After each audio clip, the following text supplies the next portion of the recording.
General Keith Kellogg, a Special Forces veteran of Vietnam and Iraq, and now Donald Trump's Special Envoy to Ukraine, met Polish President Andrzej Duda.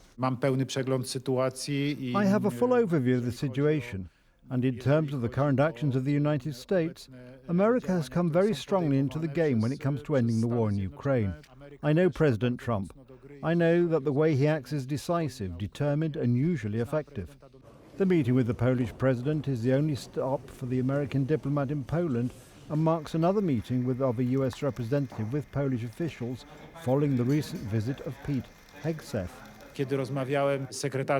When I spoke to Secretary Hegseth, he made it very clear that, rather than an American withdrawal from this part of Europe, we can expect a stronger American presence. We even discussed my hopes for the construction of Fort Trump, which was discussed during President Donald Trump's first term. During the meeting with US representatives, President Andrzej Duda mentioned the plan to increase the USA's military presence in Poland. All this underlines the excellent relations between President Duda and the Donald Trump administration. It is a close relationship that serves Poland, especially today when issues fundamental to the security of our part of Europe, our part of the world, are being resolved. And that is a thorn in the side of Polish Prime Minister Donald Tusk's government, whose eyes are fixed on Berlin and Paris.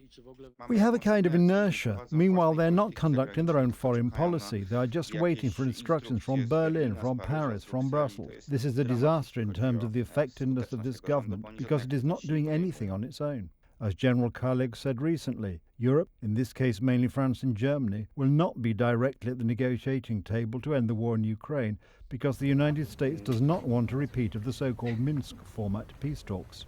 The first and second agreements, where the guarantors of which were Angela Merkel, President Hollande and President Sarkozy, ended poorly, with a full-scale war in Ukraine, an attack by Putin's Russia, because the peace efforts of Berlin and Paris only gave Russia time to build up its army before launching a full-scale invasion of Ukraine.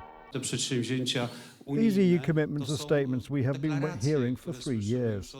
It was very strange how Germany reacted in 2022 when the Russians attacked Ukraine. Instead of weapons, they sent 5,000 helmets.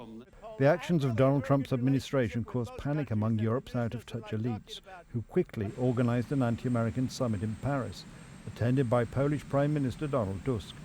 America is the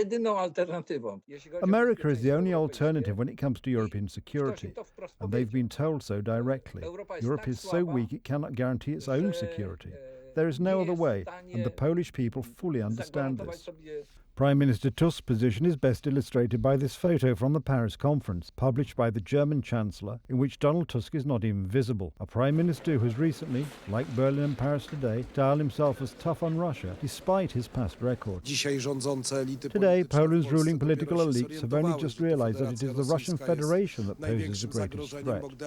When then-President Lech Kaczynski sounded the alarm, he found no sympathy, not even from the current Prime Minister, who fell into the trap of making goodwill overtures to Putin. Straight from Warsaw, General Kellogg is headed for Kyiv, without meeting any representatives of the Tusk government, which, it seems, is currently the biggest problem for Warsaw's relations with Washington.